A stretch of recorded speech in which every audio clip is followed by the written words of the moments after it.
Mais uma vez, uma saudação a todos e a todas. Agradecemos a Deus por mais uma semana de muito aprendizado. O pessoal que está acompanhando pela internet, depois é só olhar o canal no YouTube Transmutação Renato. Esse evangelho, provavelmente daqui para amanhã, vai estar no ar, ok? Evangelho Eficácia da Prece. Lembrando aqui, olhando aqui para a minha eterna professora, lá do direito, né? Então lá tinha, quando você faz uma lei, aí ela me corrige se eu estiver errado. Tem a vigência, tem a eficácia e tem a efetividade. A eficácia é quando a coisa está pronta para ser cumprida.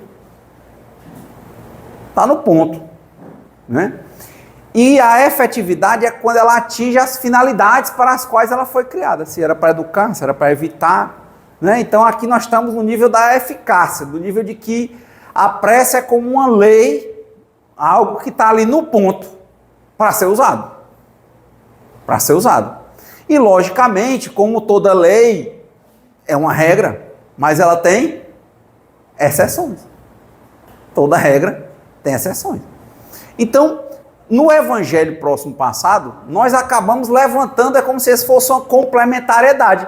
Nós levamos o evangelho todo discutindo a diferença entre destino e programação, não era? O destino como uma coisa fatal e a programação como algo que é mais maleável. Não foi isso? E partimos de algumas verdades, usamos até essas coisas de nobres verdades que o Buda falava, né? Dizem que ele falava, que era dor, velhice, doença e morte, que eram coisas que nós não podemos nos afastar. Então, a gente diz, olha, existe algo inafastável? Existe. Agora, existe um destino dentro dessa linha, tem certas coisas que nós temos que passar. Mas o que importa para o Espiritismo, grosso modo, não é o destino. O que importa é a programação. Foi isso que a gente começou a levantar. Então, a programação, nós usamos, inclusive, exemplos aqui do livro Memórias de um Suicida, em que a pessoa faz vários programas, fica lá até ela entender que é o momento dela reencarnar, faz uma programação de reencarnação focada no aprendizado. Viver é aprender. O centro da coisa é esse. Viver é prazer? Não, você tem prazer para aprender com prazer, inclusive aprender a se desligar dele. Viver é sentir a alegria e deixar ela passar. Mas quando você tende a transformar ela em prazer, é uma memória. Aí começa um ciclo de apego, e com apego, por exemplo, você vai ter apego ao prazer, todo prazer do outro lado vai ter dor, porque ele vai passar. Aí você vai acabar com a sua vida porque vai ficar adicto ao prazer, querendo que aquilo se repita, é igual uma droga, sexo, qualquer coisa. Então, quer dizer, você transformou uma alegria em uma memória, depois um prazer, vira um desejo dele e vira uma dor constante para querer manter aquilo, só que na vida tudo é passageiro. Quem trabalha muito bem essas questões é aquele pensador chamado Jiddu Krishnamurti. Ele tem umas reflexões que ele vai analisando com detalhe isso, principalmente num livro chamado Liberte-se do Passado. É impactante. E dentro dessa linha de programação e destino, vai entrar a prece. Porque dentro dessa programação, de coisas que você programou junto com a espiritualidade para passar durante uma encarnação, para você aprender, a finalidade principal não é a dor. A dor é necessária, por vezes. O sofrimento é opcional. Quer dizer, você pode sentir a dor, como você ter uma moleza no corpo, uma dor de cabeça e uma febre, e se deitar e morrer, ou levantar e tentar descobrir o que é que está acontecendo e aceitar toda a recomendação que porventura venha do médico. Aí você vai mudar. Então quer dizer, cada coisa que acontece, você tem no mínimo aí duas possibilidades. Ou você deita e morre, ou você levanta e vai cuidar. Né? O problema é que também nós não mandamos na morte. Às vezes você diz assim, eu deito e morro, como se deitar e morrer fosse uma coisa que você manda. Você às vezes manda em se deitar, mas não manda em morrer. Às vezes você quer morrer e não morre. Eu lembro que eu tenho, né, mas ela já desencarnou, uma avó que depois ela era muito ativa, ela enviuvou, e ela ia no caminho, às vezes no interior, para comprar as coisas, e um dia no caminho ela levou uma queda. E os filhos ficaram com medo dela andar só, e aí não deixaram mais ela andar, e ela foi se restringindo a casa dela, do quarto para a cozinha, e para uma areazinha, e o alemão chegou, né? Quem é o alemão? O Alzheimer. Então ela ficava lá e eu dizia assim, benção vó. Aí ela dizia assim, Deus te abençoe meu filho, mas nunca mais eu desejo muitos anos de vida a ninguém, porque faz tempo que eu quero morrer e não morro. O Ribeiro, meu marido, morreu, eu já rezo para ele todo dia para ele vir me buscar, mas ele não vem. Porque antes ela dizia, Deus te abençoe, meu filho, Deus te dê muitos anos de vida. Ela não lembrava mais de nada, mas tomava bênção, ela dizia assim, Deus te abençoe. Mas eu não desejo mais muitos anos de vida a ninguém, porque faz tempo que eu quero morrer e não morro. Meu filho, até 20 anos a vida passa como se fosse um dia. Nessa fase que eu estou aqui, meu filho, um dia são 20 anos. Num dia. E era a única coisa lúcida que eu achava que ela falava. Você vê, não morre quando quer. Na Revolução Francesa, acho que era bem na praça do Hotel de la Ville, né, da prefeitura de Paris ali, né, a Praça da Greve. E quando começaram a debelar os revolucionários, né, o Robespierre, que eram os três, né, Robespierre, Danton e Marat, o Robespierre pegou uma pistola, uma garroncha, botou na boca e pá, vou me matar, porque ele não queria ser guilhotinado e humilhado. O tiro atravessou, quebrou o maxilar, ele encontrou ele lá se batendo, mas não morreu. Quer dizer, não morre quando quer. Não morre. Né? Pode deitar e dormir, mas dizer deitar e morrer, eu não sei. Eu não sei. Estava assistindo essa nova versão aí do Pinóquio, com o Benigni, né? Os caras enforcaram o boneco. Aí de manhã o Pinóquio estava lá, vivo. Pois é, tem gente que é desse jeito. Mas como é, eu não sei. Eu só sei que foi assim, igual a história do Chico. Foi assim. Tem gente que não é. Você não vai ficar tentando e tudo. Eu sei que não sei o que é infalível. As pessoas que às vezes estão com depressão ficam estudando formas de cometer suicídio. É muito comum o depoimento de pessoas falar isso. Mas olha, eu quero dizer, não está na governabilidade a morte material. E para a compreensão espiritual, a morte não existe. Então, basicamente, essa continuidade. Né? Esse tipo de continuidade que a gente está falando. Viver é aprender. Então, toda a programação é feita para você aprender. Então, a questão se você vai morrer ou não tem a ver com o quê? O que é que você vai aprender com isso? Se você está doente e vai ser curado ou não, tem a ver com o que você vai aprender com isso. Geralmente, as doenças que nós temos, elas têm a ver com sequelas do nosso egoísmo, do nosso egocentrismo. E, por vezes, a prece casa com uma cura, porque, às vezes, na própria prece, aquela pessoa extremamente egoísta e egocêntrica,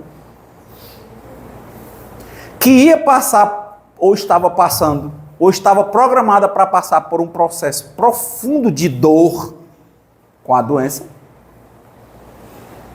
o que ela ia descobrir no processo de dor era humildade.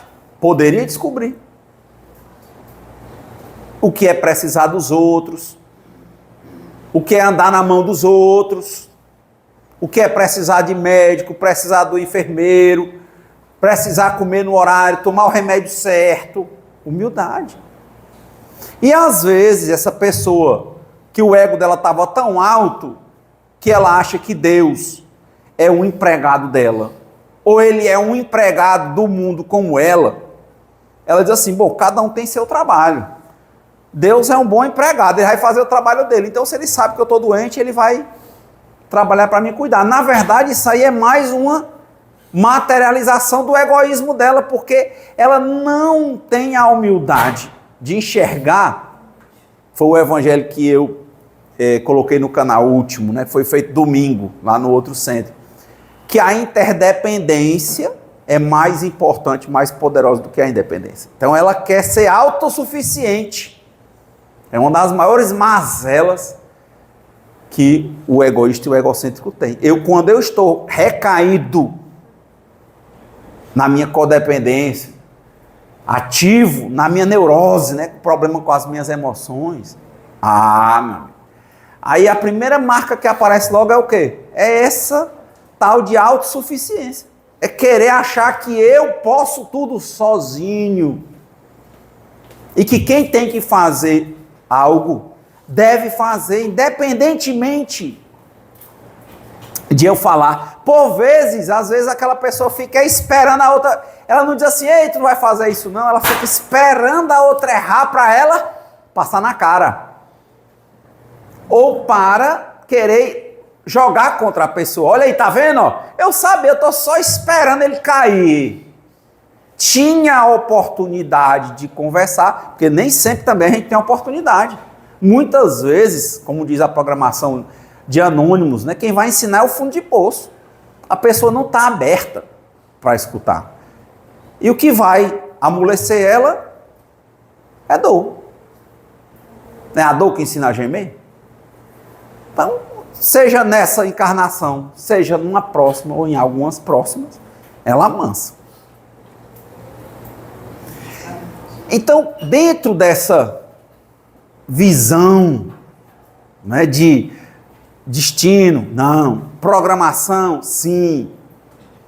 Educação, aprendizado constante, não tem eu sei, tem eu estou aprendendo. Não tem aprendi, tem eu estou aprendendo.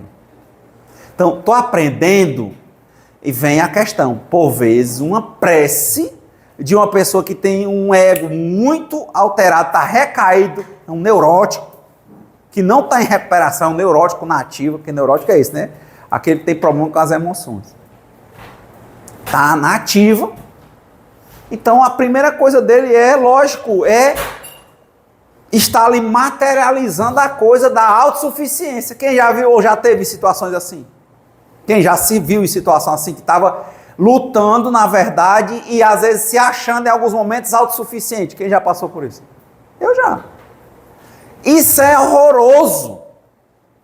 O próximo passo daquilo ali, gente, é um tombo. A gente está assim acima do céu, pensando que voa e não voa. É como você ter sido atirado daquele canhão humano, né? Tchum! Você está lá em cima e pensa, olha, eu vou. Vou não, meu filho, você vai descer. Você está, olha, eu estou voando.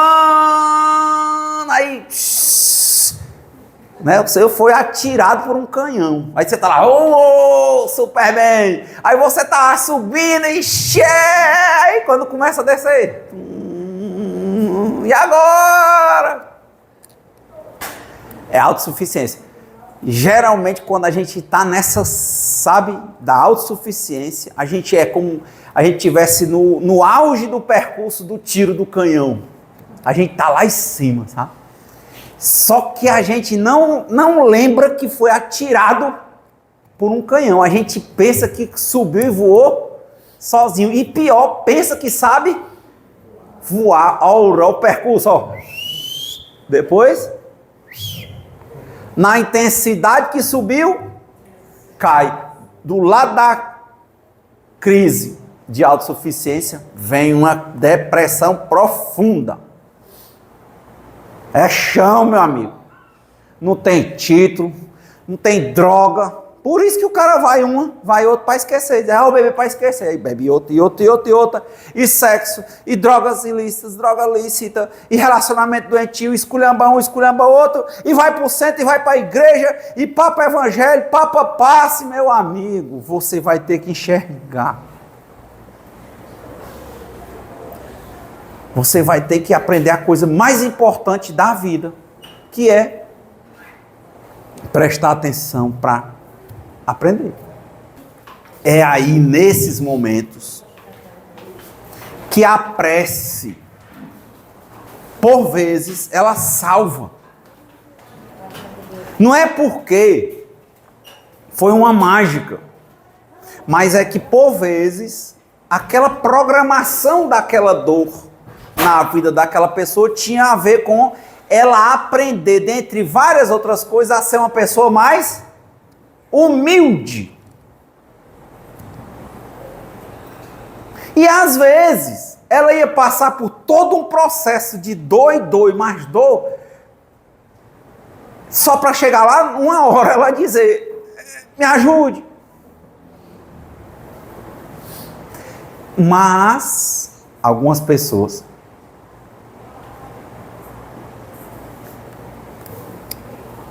logo no começo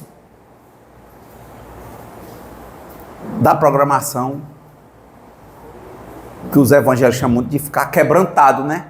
Está quebrando, bota o joelho no chão e faz uma entrega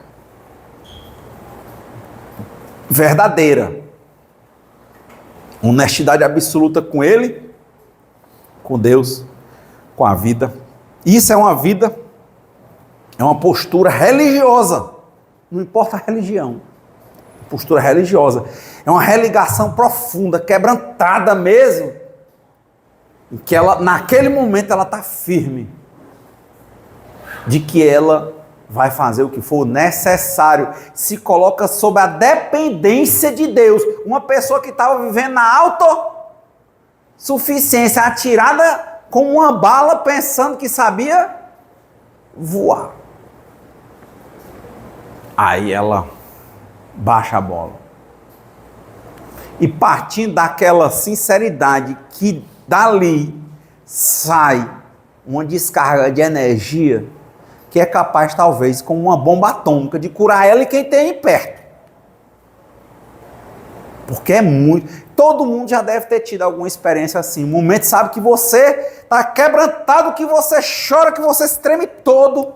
É real, é um negócio tão real que é como se você se sentisse como Deus pegou você ali e você não sabe de onde é que você tirou aquela força, aquela energia, aquele negócio, mas você tirou porque Deus sempre estava ali, só que a tua autossuficiência, a tua crença falsa de que você voava, de que você era autossuficiente, você era poderoso, você criou cercas que impediam, não só dos outros que você não gostava de entrar, mas você impedia, inclusive, que Deus se aproximasse, você não queria ver. E o pior cego é aquele que não quer ver. Por isso que é interessante essa questão de eficácia ser uma coisa que está no ponto. Está pronta para fazer efeito. Mas para fazer tem que usar. No direito tem, isso é um direito material, tem que pegar o processo e fazer. Sim, eu tenho direito, não me deram. E agora? Proteção do lado, resistência do outro, ação. Como é agora? O processo, que o companheiro diz assim, o problema é o processo é esse. É você entender e usar. Olha, a prece está na minha mão. Ela é eficaz. Só que eu tenho que estar aberto para ela. Porque a vida é para nós fazermos o quê? Eu não tenho a menor confusão disso na minha cabeça só por hoje. Todo dia eu levanto, Renato, qual a tua finalidade na vida? Aprender. Outro dia uma pessoa aqui lá atrás perguntou assim, Renato, e aí é porque a gente quer ter uma linha de chegada ao ego, né? Quer passar e as pessoas baterem palmas, subir o pódio, primeiro lugar, segundo, terceiro, só que não tem fim. É por isso que o espírito é imortal. Não tem fim, é só aprender e aprender. E isso é difícil para a pessoa entender. Por isso que ela não gosta de rotina, ela não gosta de nada, sempre ela quer criar novas coisas e tal, sabe? Ela não entende que se ela for aprendendo, ela vai cumprindo o papel dela. Porque no próprio aprender, ela também ensina. Quantos aqui hoje não já devem ter se admirado quando viram alguém que era um espelho para você, e você olhava e via a pessoa tão tranquila e você totalmente agitado? Você viu uma pessoa achando graça sem beber, sem usar droga, sem estar de nenhuma orgia, e você olhava e dizia assim, poxa, por que eu, para estar alegre, eu tenho que fazer isso? Aí a pessoa, quando pergunta isso para ela, ela vê assim, na verdade também não estou alegre não.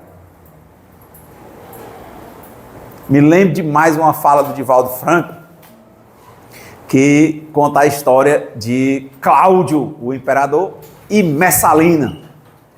E eles gostavam muito de loucuras e tal, né? Tipo a história do deus Baco, né? Que era o deus da orgia, da loucura, dos prazeres e do vinho. E aí, eles, numa noite, né? Disseram assim, vamos fazer o que hoje? Aí, podia tudo, né? Ele era o imperador, ela era a imperatriz. Disse, eu vou ficar com muitas mulheres, tá certo? E ela, eu vou ficar com os soldados tudinho, tá certo? Um para um quarto, outro para o outro, no palácio. De manhã ele estava lá na cozinha e ela desceu. Aí ele olhou para ela e disse, e aí, feliz? Ela respondeu, não, cansada.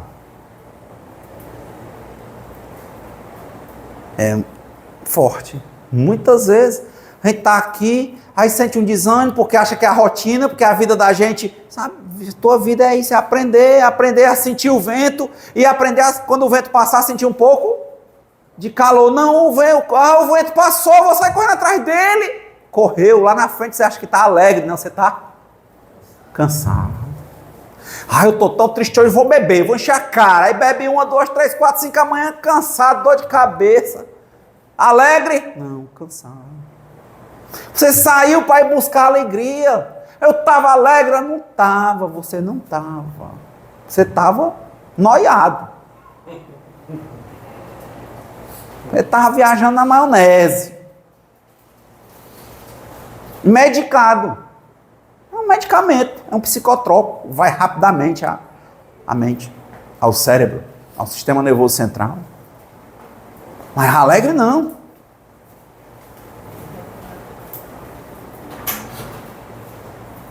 Eu tenho algum lugar de fala para falar disso. E outro dia eu até conversei com vocês. Quando eu passei no bairro e vi um monte de gente alegre. Eu achava antigamente isso, que eles estavam alegres. Hoje eu tenho a plena compreensão disso. Alegre não. E eles podem estar procurando a alegria. Mas alegre não. Só que a alegria não é uma coisa que se procure. A alegria vem e vai. E o que a gente faz com a alegria que vem? Aprende, inclusive, a deixar ela passar. E o que a gente faz com o que fica? Aprende, inclusive, quando aquilo passar. Porque às vezes a gente está num momento de solidão, que é um momento de solitude, que está bem com a gente. Aí a pessoa começa a ficar com medo do que vem e se isola. Ou não existe processo de isolamento? Quando a gente fica desatento, rapidinho a gente está isolado. Aí para voltar de novo para o convívio, acha que precisa de novo beber, usar e fazer tudo. É gente confundindo amigos de bebida, de farra, de sexo, de orgia, com amigo. Isso não é amigo. Tanto que quando você deixa, quem já deixou de beber por ano, 2 ou 3 aqui, alguma vez, bebi e deixou? Alguém? Muda as amizades ou não muda? É você que exclui a amizade ou é o pessoal que não sai mais contigo? O povo não quer. Você não exclui ninguém, a pessoa não quer andar com você. Não era teu amigo. É você que não está bebendo, mas ele não quer andar com você. Porque precisava era de alguém para acompanhar na bebedeira. Você não quer, ele não quer. Então são esses momentos de compreensão, de aprendizado que a gente vem para trazer para a eficácia da prece.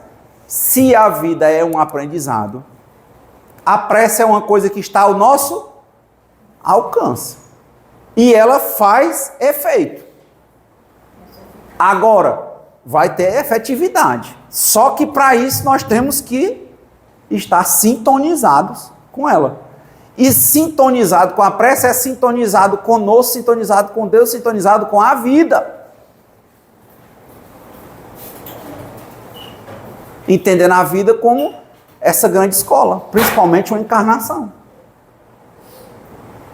Aceitando. Olha a prece de Jesus como é linda. pai estava lá, no Monte das Oliveiras, salvo melhor juízo, sabendo que ia ser entregue, sabendo que ele ia passar, estava lá no Salmo, acho que é o Salmo 23, que contava a história centenas de anos antes, que iam quebrar os ossos, bater, sangrar, brincar com as vestes. Tinha um salmo. Na época dos salmos, no momento, o salmista falou isso. Deus, meu Deus, por que me abandonaste? Tá? Então, Jesus pede aos discípulos, fiquem aí em oração. Se afasta, sobe no monte, sabendo o que ia acontecer. Na noite que ele ia ser entregue, aí ele diz: Pai, se podes, afasta de mim esse cálice. Apressa. Mas seja feita a vossa vontade antes da minha.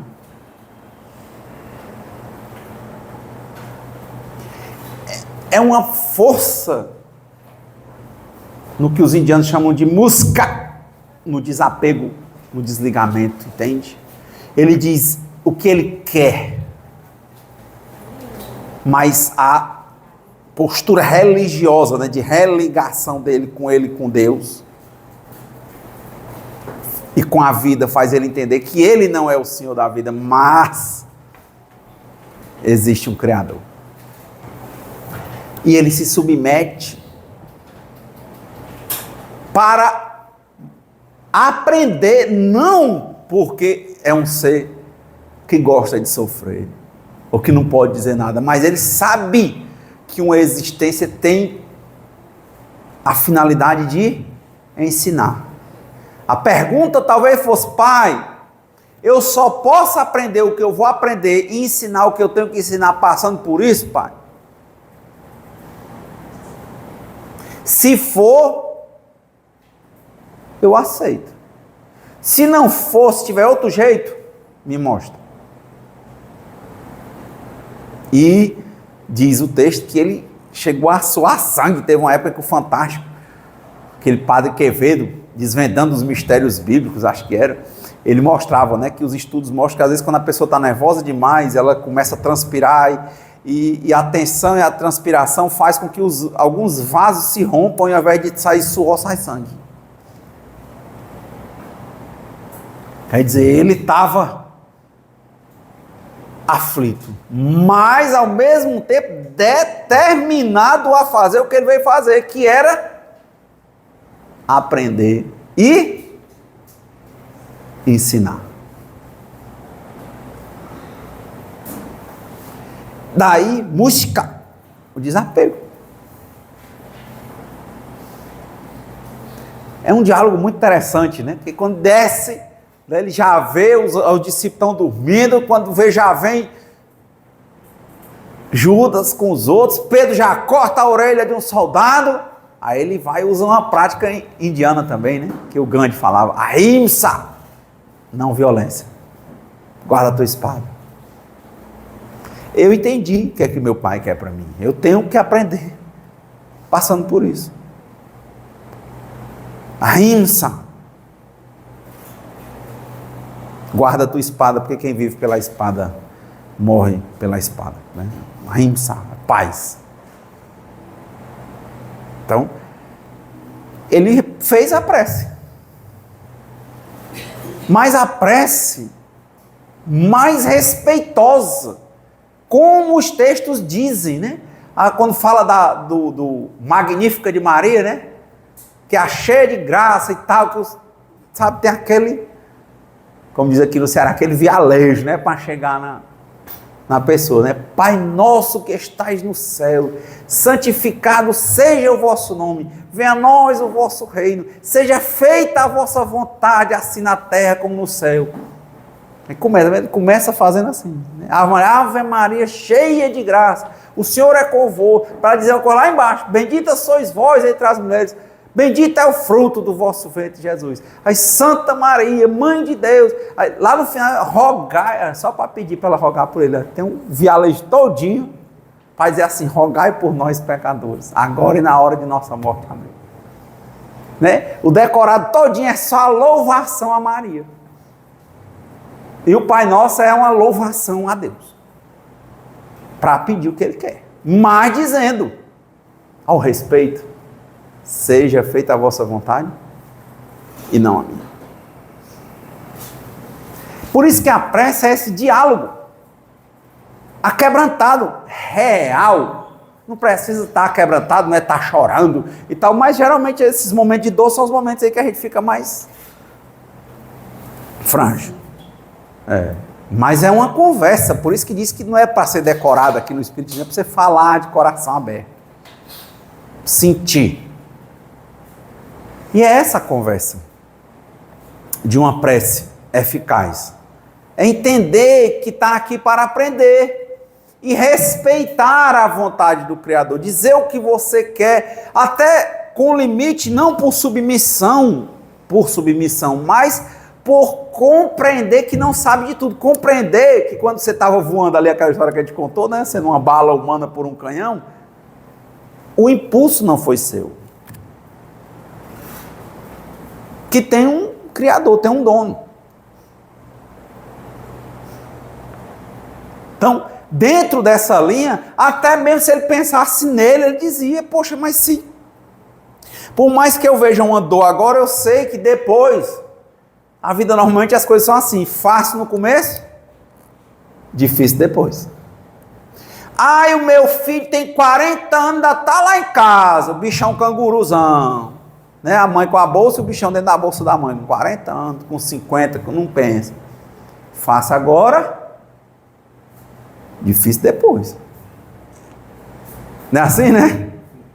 Às vezes difícil agora, fácil depois. Então ele via que às vezes tem uma dificuldade que é difícil mesmo, mas que a gente tem que passar para se libertar. Por isso ele diz, eu sei que as coisas do aprendizado não só são com conforto. Se tiver um jeito melhor, me mostra. Mas se não tiver, eu aceito. Porque eu quero é o quê? Aprender. Eu aceito. O senhor sabe. Quem já teve relacionamento aqui que não deu certo? E que hoje dá graças a Deus? Mas na hora que queria deixar, queria nada, meu amigo. E hoje você diz, já pensou se eu tivesse com aquela doida? Outro, já pensou se eu tivesse com aquele maluco? E um colega que ele fala assim, é maluco, né? Pois é. Aí você diz, né? Armaria 3 vezes. Né? Mas na época você não quer. Então Jesus olhou o tamanho do despenhadeiro ali e ele disse, rapaz, né? Não vai ser por falta de um grito que eu vou perder essa boiada, né? Eu vou dizer, pai, né? Se eu tiver outro jeito para não pular, rodear, passar por cima. Eu estou vendo o outro lado. Não, meu filho, seu jeitinho só dá você passando por aí mesmo. Então, vou lá. É uma prece real, mas de compreensão, entende? Não é uma submissão cega. Se a gente entende que está aqui para aprender, se a gente está aqui para aprender, tudo muda. Eu não consigo enxergar como uma subserviência. Não, só se vê. Peraí. Mas como a gente já falou aqui, às vezes, eu vou fazer caridade que eu vou ganhar o céu. Peraí, cara, tá negociando, tá querendo comprar Deus. Às vezes a tua casa está horrível, é difícil conversar e dialogar, e para você é mais fácil fugir, aí você diz que faz caridade. Deus está vendo que você está fazendo fugir da sua responsabilidade de cuidar do seu lar, porque você tinha problemas lá que você tinha que conversar, mas conversar é difícil, e conversar sem manipular é mais difícil ainda, e conversar sem querer mudar o outro é muito mais difícil.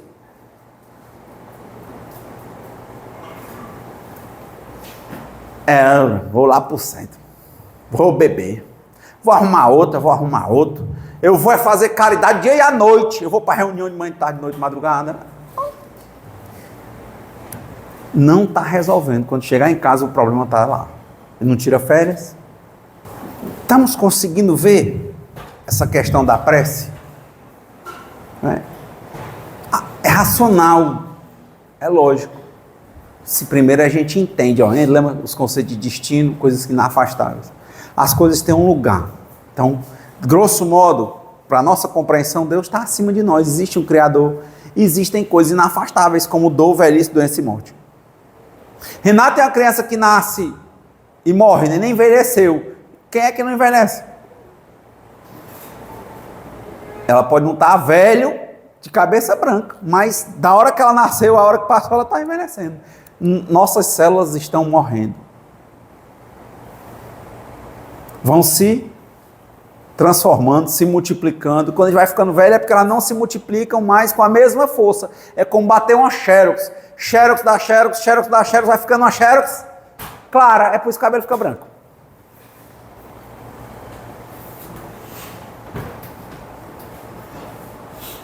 Então, a prece, a eficácia da prece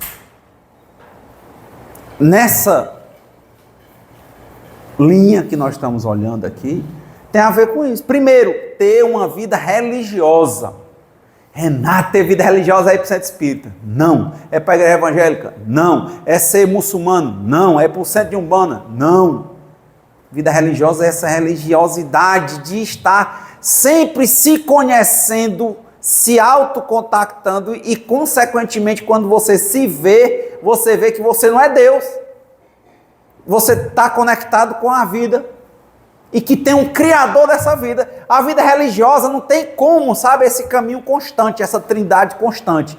Você olha para você, quando você tira as suas máscaras, você vê que você está ligado com o mundo e vê que esse mundo não foi criado só e nem por você. Aí a interdependência que a gente falou. Começa a enxergar isso, aí tem uma vida religiosa. O problema é a gente estar atento. A gente tem que estar sempre fazendo outra coisa. Ou lendo, ou pensando em alguém, ou, sabe, olhando para o celular. Quero saber a atenção. Porque todo o aprendizado que nós precisamos, Deus já deu. Está com a gente. Mas, de novo, quando o vento vem, a gente não quer aprender com o vento. Gosta do vento, depois quer sair, quando ele vai, quer ir correr atrás. Eu não diria nem que é religiosidade, eu diria que é um relacionamento sincero com Deus. Isso. Quando você começa a entender o amor de Jesus que Ele tem na sua vida, você consegue ver que você faz parte do rebanho dele. Você não é, Deus não criou o mundo para você, mas você sim é uma ovelha, é um cordeiro de Deus. Você sim é digno de toda a sabedoria, toda a bênção de Jesus, entendeu? E quanto mais essa adoração, esse relacionamento, essa conversa que você tem todos os dias com Deus, é muito importante. Eu não sou uma pessoa de religião, mas eu acredito que eu tenho um relacionamento com Deus bem íntimo, sabe? Tá aí. Muito bom, obrigado pela colocação. Pois que a gente está pegando a etimologia da palavra, né? Ré é de novo, ligar-se. Então, religiosidade, tem até uma fala que a gente já fez assim, na minha compreensão, não tem nada a ver com religião. Né? Por todo o amor, devoção, respeito, compreensão de Cristo como meu Senhor e Salvador, eu te digo, eu não posso ser como Dante. Você leu Dante Alighieri na Divina Comédia. Então era assim, o inferno, o purgatório e o paraíso. Purgatório, quem se arrependeu e um dia vai para o paraíso. E o céu, o paraíso, né? As pessoas boas. E o inferno era para aqueles que não se arrependeram e para aqueles que não conheceram Jesus. Só que a gente tem que entender, Jesus teve um marco temporal. E as pessoas antes de Jesus não estavam desamparadas. Que isso fique claro. É a mesma coisa, por isso que eu digo, quando eu fui ler o Alcorão, que a pessoa diz, olha, eu respeito Jesus, mas Jesus não é o Senhor e Salvador, é Deus. Eu respeito e entendo. Por isso que eu gosto muito da concepção de religiosidade. Nesse sentido, de me religar. Eu vejo um Criador. Como é que vão chamar? E por que eu aceito essa questão disso? Na minha compreensão, de novo, não é coisa, a gente está aqui falando de espelho. Como é que vocês vão... Isso é uma provocação para vocês verem isso. Né? Porque eu entendo que Deus tem várias faces. Uma delas apareceu para nós, o verbo que se fez carne, chamado Jesus Cristo. Que muito tempo antes, se alguém dissesse para mim que Deus reencarnou como Krishna, eu diria, é possível.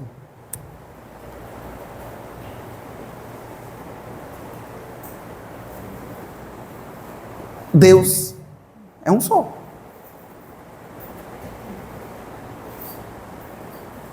Então, às vezes eu faço muito essas reflexões comigo, é uma provocação comigo. Não é querendo ser o discurso que agrada a todo mundo, não é. É porque, de fato, e como é que eu faço com essas pessoas, entende? Como é que eu faço com quem não conhece Jesus? Então, só é quem é? Não. E eu achei muito interessante, quando eu li o livro 100 anos de Chico Xavier, perguntaram para ele, Chico, e Krishna? E Jesus? Ele diz, Jesus é o governante espiritual deste planeta. Se fosse uma hierarquia, ele diz, Emmanuel me diz que eles também têm lugares muito importantes, mas que Jesus, dentro deste planeta, ele é o governante espiritual. Mas não é Deus. Então, nesse ponto, eu tenho consenso de fato, quando eu fui ler o Alcorão, que ele diz, olha, Jesus é Jesus, mas não é Deus. Está certo. Mas, ao mesmo tempo, quando chega na igreja e diz, você conhece Jesus como seu Senhor e Salvador, eu reconheço isso, mas como é que pode? Isso para mim pode, porque Deus se manifesta de várias formas. É por isso que lá nos hindus, Brahma, ele tem vários rostos. Quer dizer, o Criador, que Brahma é o Criador. Narayana é o mantenedor, faz tríplice, né? E Shiva é o transformador. Então é como se fosse um Deus trino, né? Como o nosso. Se manifesta de Pai, Filho e Espírito Santo, um que cria, um que mantém, outro que mata, que transforma as coisas, que dá fim para a gente dar seguimento, né? Então, eu gosto de trabalhar esse tipo de compreensão. É muito bom, tem sido, acho, para mim, só por hoje, colocar as coisas no lugar.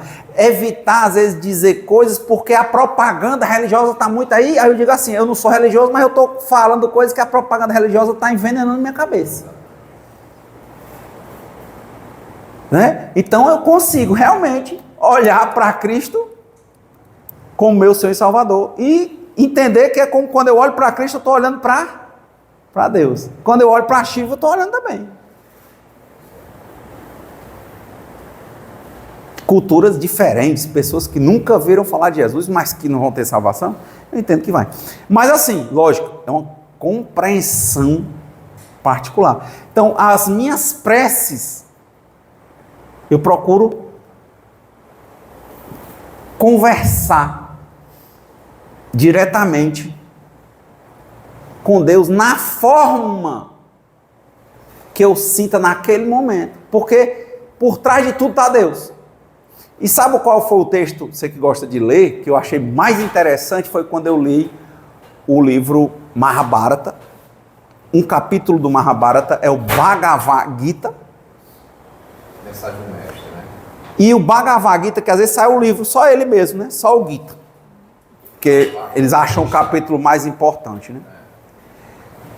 Muito interessante que tem essa parte, né? Que ele pede que... Ali era Narayana, encarnada em Cristo. E ele, Arjuna, pede para que... Ele diz assim, poxa, o senhor está falando comigo, ele era o príncipe Arjuna e o outro era o cocheiro, era outro príncipe, mas não cocheiro. Ele com 30 e poucos anos falando com ele, mas ele falava coisas tão, sabe, uma sabedoria tão profunda que ele diz, você não pode ser um homem de 30 anos da minha idade. Quem é você? Se revele. Aí ele se mostrou como o que ele era. Ele olhava, ele via o espaço, ele via tanta coisa, ele disse, eu não consigo te entender, por favor, volta para a tua forma humana que eu entendo. Quer dizer, nós não temos a capacidade, às vezes, de entender Deus. A necessidade da simplificação. Exatamente. Tem que ver Deus como a unidade, né? Pronto, eu vou por essa linha. Filosoficamente, Deus é a unidade, né? E a partir do momento que a gente começa a utilizar e dominar a unidade e começa a ver, nós somos parte dessa unidade, né? Jesus foi a parte da unidade, né? De Deus, né? Aí esses nomes que a gente falou, você falou do conhecimento védico, né? Do Mahabharata, né? Do Bhagavad. E quando a gente olha para o cristianismo, a Santíssima Trindade, são apropriações que o próprio homem se utilizou já de conhecimento que era muito anterior ao vinho de Cristo na Terra, certo? Mas que para a gente no Ocidente, né, como cristãos, né, no Brasil principalmente, onde a gente teve uma formação, né, cultural baseada fortemente em quê? Na Igreja Católica, né? Então, assim, é mais fácil para a maioria, né, aceitar, né, esse Deus, Jesus e tal, com uma mais facilidade. Quando você começa a abordar, né, e buscar Deus e dar nomes diferentes para a mesma coisa, as pessoas começam a confundir. Aí entra a questão da religião como um princípio que eu acho desagregador. Aí você fala da religiosidade. Não, eu preciso falar de religação, religiosidade, porque a religião hoje está tão deturpada de uma maneira que, ao invés de agregar ela e para volta à unidade no entendimento, ela termina criando o quê? Ilhas, certo? Ilhas que estão ali, de certa forma, não se conseguem se comunicar entre si, né? E essa simplificação termina criando um problema, né? E como você colocou aí, né? A questão eu prefiro, na minha prece, né, entender naquela situação, de fato, qual é o objetivo aqui, qual é o aprendizado aqui, o que é que eu preciso de fato, né? E se buscar na prece a questão que você colocou, né? A questão da eficácia, né? Se é para ser, né? Que aconteça, né? Então, assim, eu me perdi um pouco aqui do meu raciocínio, mas eu queria colocar aqui, Renato, o seguinte, que eu vi que você veio fazendo várias palestras, e que, por incrível que pareça, né? Você falou do canal, né? Agora eu fico me atentando no canal do YouTube, né? Eu vou começar a ver novamente. Porque é muita coisa, assim, para mim, que tem um conhecimento, né? Absorver, né? Mas o que eu entendi foi isso, né? O que você quis... O que ele está colocando como eu disse, tem que ser um espelho. Eu não consigo ver, eu não vou discutir isso na igreja evangélica, eu vou para o culto toda semana. Eu não vou discutir, entende? Mas quando ele diz, você reconhece Jesus como seu Senhor e Salvador? Quem reconhece? Eu reconheço. Porque eu vejo o Criador nele também. É isso que eu ia dizer do Cristo, né? Quando ele manda, ele diz, volta para a tua forma normal. Lembra da história que eu estava contando? Aí quando ele volta, ele diz assim, mas o Senhor então é Deus? Ele diz, sou. E como é que o Senhor aceita aqueles que louvam o Deus tal, o Deus Baal, o B, o C, não é isso? O que ele respondeu? Ele disse, meu filho, as pessoas são confusas. Elas não sabem. Elas não têm capacidade, às vezes, de me entender. Só que eu é que sou Deus. Então, se a pessoa, como quem diz, reza para Maria, eu sei que, na verdade, ele está rezando para mim, que sou Deus, eu atendo. Se reza para Jesus, eu atendo. Eu sei que aquela prece era para mim. Foi a parte mais tocante que eu achei do Bhagavad Gita. Ele diz, e é isso, sabe? Como é que você, por isso que é interessante o Evangelho, como é que você compreende Deus? Porque você vai dialogar com Ele. E eu só estou dizendo que eu compreendo Deus como o nosso Criador, e mantenedor, e transformador. Qual é a face que Ele vai apresentar? Eu me ajoelho aos pés de Maria, aos pés de Jesus, não tem problema. Porque eu entendo que Ele, vendo a sinceridade do meu coração, Ele que é o Criador, sabe que é com Ele que eu estou falando. Por mais que eu use outro nome, veja outro rosto. Então, eu guardei esse trecho do Mahabharata. Eu tenho ele fixado na parede lá do meu escritório. Eu tenho ele no meu celular, porque sempre eu olho e digo, para mim eu não tenho esse conflito. E eu não levanto essas questões em outro canto, salvo quando me perguntam, né, nesses ambientes do centro, mas eu chego na igreja evangélica ou católica, ou qualquer canto, eu fico só assistindo. É difícil se a pessoa disser, você está mentindo que você diz que acredita em Jesus como seu Salvador. Não, acredito. Mas, de novo, se a pessoa fosse aprofundar a pergunta, eu ia dizer que Deus está por trás daquilo tudo.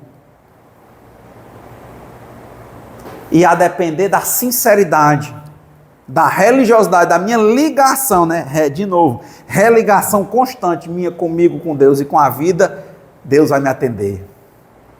Se aquilo realmente for me ensinar o que eu tenho que aprender. Isso é a eficácia da prece. Então, achei muito relevante, né, a colocação por isso, porque fez a gente bater nessas questões. Me lembro quando eu estudava os anônimos, falava isso, tem gente que não acredita em Deus de jeito nenhum. E por isso que lá o segundo passo creio na existência de um poder superior a mim mesmo. Porque os problemas do álcool, da droga, tudo, do sexo descontrolado, das emoções, é o ego. Então a primeira coisa depois de reconhecer o problema o segundo passo é reconhecer que existe um poder superior. Porque o egoísta, ele quer ser Deus. O poder superior. Então ele se coloca em segundo. Então, para muitos no livro de Anônimos, eles falam que às vezes a pessoa não acredita em Deus, em santo, em nada, e diz, pois que o poder superior seja o grupo. Então seja como você quiser, mas eu entendo que por trás daquilo ali tem Deus. É Deus na forma que você o concebe. Então, só por hoje, eu não vejo nenhuma contradição do que você disse. Eu acho bom. Eu levanto esses questionamentos, de novo, para mim, para o meu contato com o Criador. E sei que o Criador, em qualquer coisa que eu disser que faz sentido, que toca o coração de alguém, e o meu, é porque com certeza por trás dessas palavras estava o próprio. Não era o espírito A, B ou C, não sei o quê. E pode estar, mas por trás dele tem Deus. Rosalina, Isalvi, Pedro Cauã, Lívia, Felipe Pontes e João Marcelo.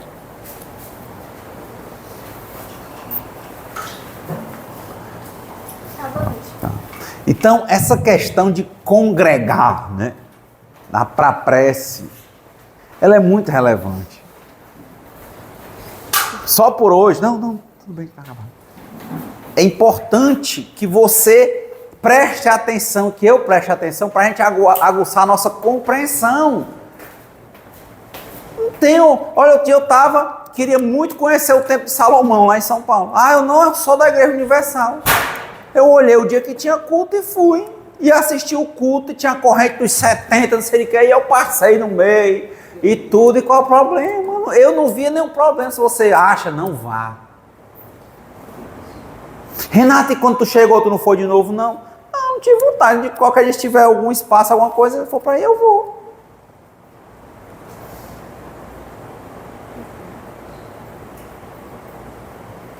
Mas eu sempre compreendendo que Deus está acima de todas as coisas. Não importa como é o nome. É Deus na forma que eu concebo, na forma que você concebe, porque é você que vai entrar em contato com Ele, não sou eu.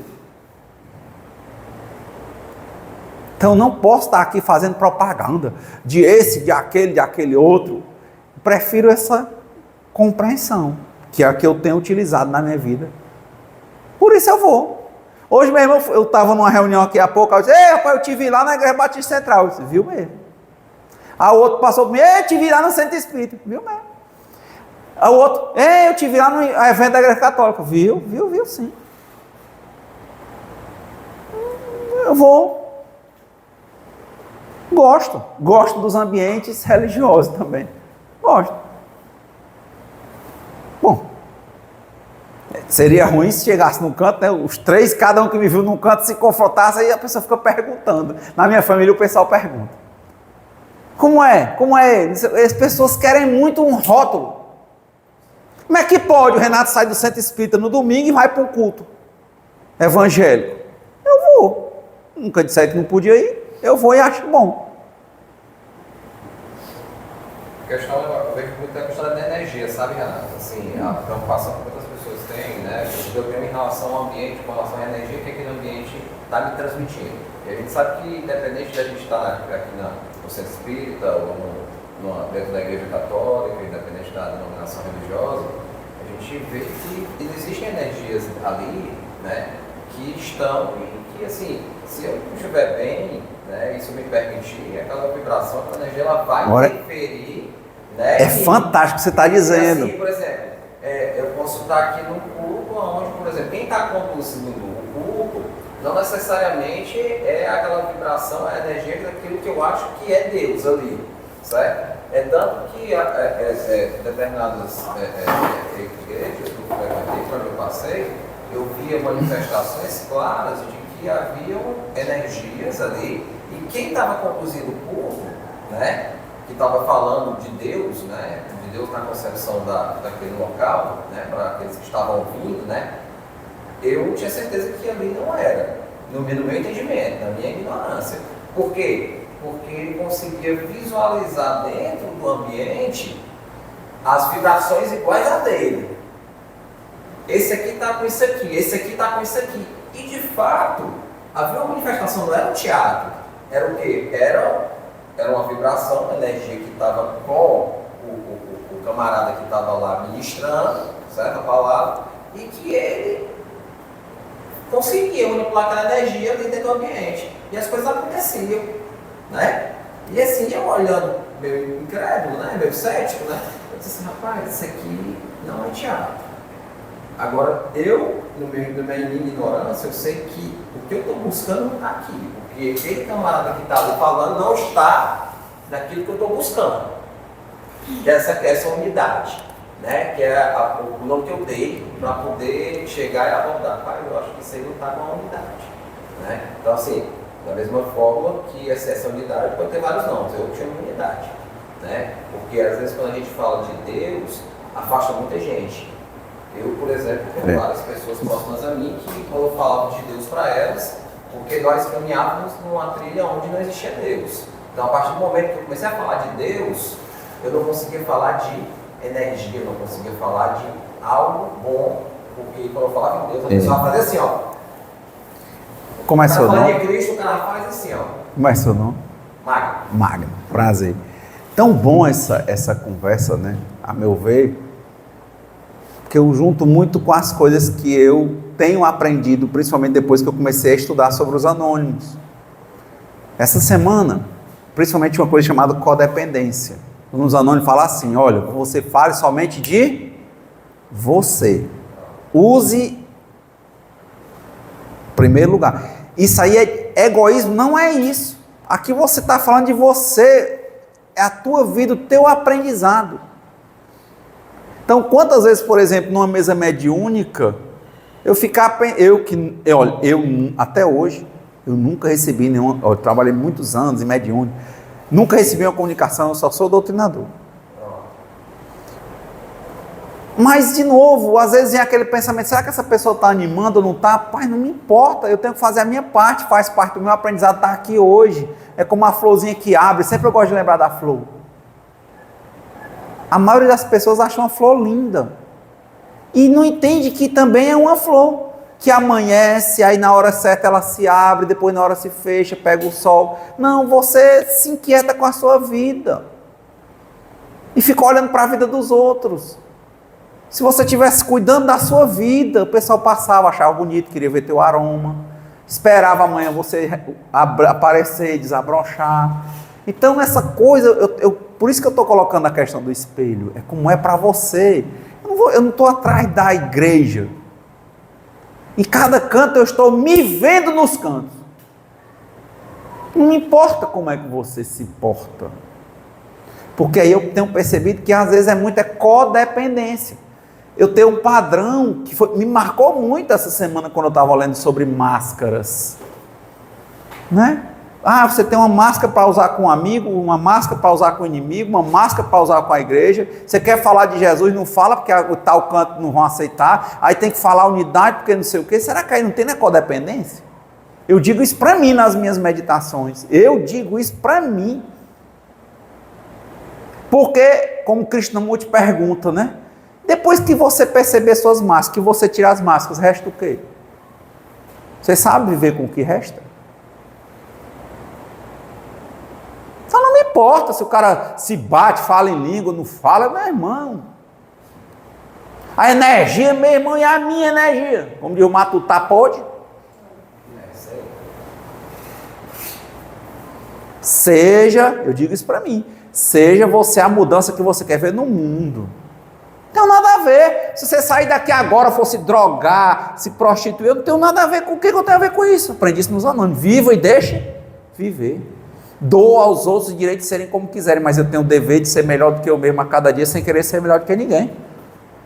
Eu posso envelhecer e ser um velho tristonho, ou eu posso envelhecer e ser um jovem que está seguindo o meu ciclo de vida.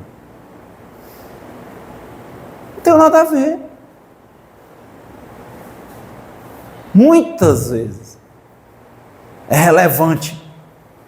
Porque se você vive mascarado, se eu vivo mascarado, reflita. Quantas máscaras está usando e o que é que fica embaixo dessas máscaras? O que é que você sabe fazer sem elas? Porque com certeza ali está você e tem Deus. Mas por que você não vai lá? Aí é a religiosidade. Você tem que se ligar a chegar a esse nível. Aí eu pergunto, como era o nome do evangelho?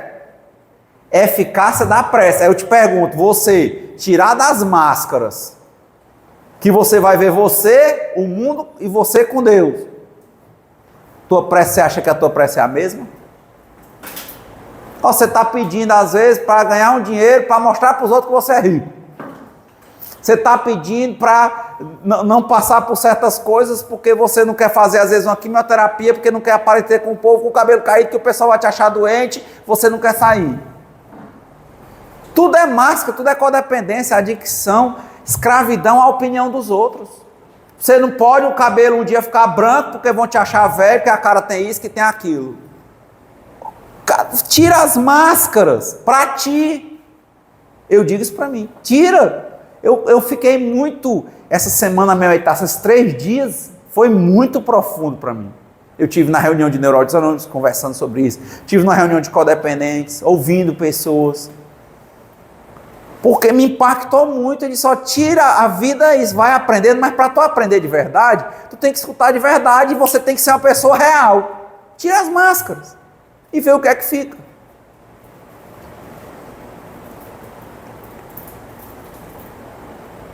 Ah, eu vou dizer.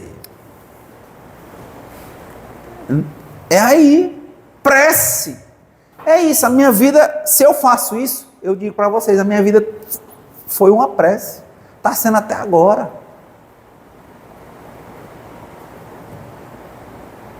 Ou não tem máscaras, vocês? Eu tenho. Mas eu não me comprazo mais com elas. E eu me comprazia e alimentava. E hoje, ainda não me comprazendo, eu ainda não consigo enxergar-me sem nenhuma. Que vida é essa? Deus te deu a vida da florzinha, mas você não quer ser. Como é que uma pessoa que não quer ser o que ela nasceu para ser, ou seja, ela quer ser Deus, essa pessoa faz prece? Você acha que uma pessoa dessa faz prece? Ela autossuficientemente, loucamente, acha que não precisa. Ela quer chamar o empregado chamado Deus, na hora que nada dá certo. Vem aqui tu agora. Agora é tu. Aí tu, quer tu mesmo. Isso. Do que as outras pessoas. Aí é o papel, prece e meditação, nos anônimos. É o 11º passo, prece e meditação. Meditação não é estar se vendo. Se ver, se enxergar. É atenção ao que está se passando dentro de você. Aí você vai. Por isso que eu digo, no teu discurso, eu vi muitas vezes isso, mas isso, e aquele. Como eu vejo no meu. Mas é muito difícil esse caminho para dentro de si. Mas é interessante. O caminho de 1000 passos, se eu não começar, ele não vai. Primeiro para você ver, com esse tempo, como ninguém conta tempo. Eu fiquei chocado com a questão das máscaras. Porque quando você começa a querer ver, primeiro é querer ver e ver. Começar a ver. Você começa a tirar, realmente você... É tanta máscara, que você está com medo do que é que tem lá no fundo. Só que, até hoje, pode ser que amanhã eu mude, eu tenho sido mais ou menos determinado. Eu digo, rapaz, eu vou. Não sei onde vou, mas eu vou. Você tem? Mas não precisa ser aquele filme, né? O mentiroso. Aí eu tenho que passar as coisas na cara do povo. Não. É uma conversa. Vida religiosa é isso. Vida impressa é isso. É você com você. Porque se você for fazer isso de novo para passar as coisas na casa do outro de novo, é a tua codependência gritando. É você querendo dar conselho e ser visto como uma pessoa melhor. Você não quer ser melhor, você quer ser visto como melhor. Você está usando máscara porque você quer mostrar para as pessoas, eu estou usando talvez, e se eu deixar isso, é porque eu estou querendo que as pessoas achem que eu sou quem eu não sou. E a grande pergunta é, de tanto mentir para os outros, uma hora eu começo a me convencer das minhas mentiras. Poxa, eu não estou me dando o direito de eu me ver. Não importa os outros, não tenho que provar nada a ninguém. Partindo, obrigado. Para essas conclusões, é a grande questão da vida, né? É uma vida religiosa, de religação. É uma vida meditativa. É uma vida de prece constante. Precisa de atenção. Porque a gente vai se ver sem máscara. Entender que usa máscara porque quer mostrar que a gente é quem a gente não é. E assim a gente não vê a lindeza, a beleza que a gente tem. Aí é lindo quando você vê numa igreja um evangélico dizer com facilidade: eu sou um filho, uma filha amada de Deus. Você é um filho, uma filha amada de Jesus. É. Eu sou. Mas cadê você, meu filho? Nem você sabe. Ele dizia, conhece a ti mesmo. Lembra daquele outro? É outro, né? Que era na boca do oráculo. Mas será que nós nos conhecemos? Sem máscara. Eficácia da prece. Concluindo hoje. E agradecendo a Deus por mais essa oportunidade. Tem a ver com isso. Para que a vida da gente seja uma meditação, uma prece constante. A gente tem que ter atenção. De fato, não ficar focado, né? Você viu que todos os discursos das pessoas que quando levantavam era o discurso dos outros. E isso não é egoísmo. Olha para ti de novo. Para amar ao próximo como a ti mesmo, você tem que se amar, mas você nem se conhece. Veja quando você está fugindo e diga, olha, isso aqui é fuga. Não diga que é bom ou ruim, mas é fuga. Veja quando você está mascarado e olha, isso aqui é uma máscara.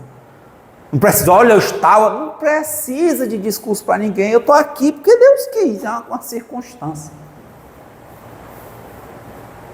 Que também vai passar. E cada um vai ter seu momento. Mas viver e a eficácia da prece para mim é isso. Só por hoje. A vida é para ser isso. Aprendizado. Só se aprende estando em prece constante, que é em religiosidade constante, é em contato constante consigo, com o mundo e com Deus. Só se conhece em relacionamento. Aí você vê quando ele está com inveja, quando ele está mascarado, quando quer manipular. Então, que Deus nos conceda a serenidade necessária para aceitarmos as coisas que nós não podemos modificar, coragem para mudarmos as que podemos e sabedoria para distinguirmos umas das outras, e que seja feita a vontade de Deus antes da nossa. Muita paz e boa semana.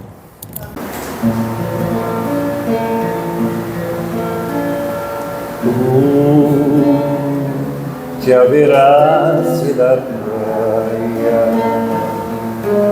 Não buscaste nem sábios inimigos, somente queres que eu te siga. Senhor, tu me olhastes nos olhos, a sorrir, pronunciastes meu nome. Lá na praia, eu deixei o meu barco junto a ti. Buscarei o mar. Tu sabes bem que meu barco eu não tenho espadas nem muro, somente redes e o meu trabalho. Senhor, tu me olhastes nos olhos,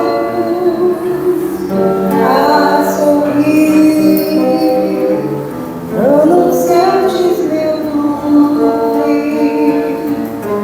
Lá na praia, eu deixei o meu barco junto a ti.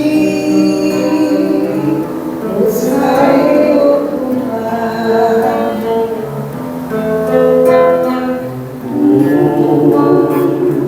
Minhas canções secas,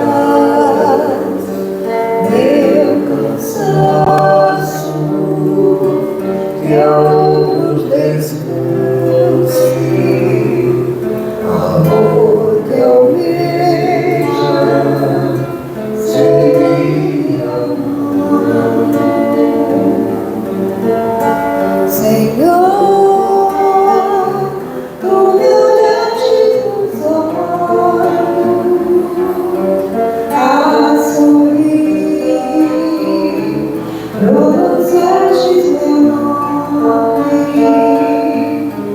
Lá na praia, eu deixei o meu barco junto a ti. Buscarei outro mar. Tu, pescador de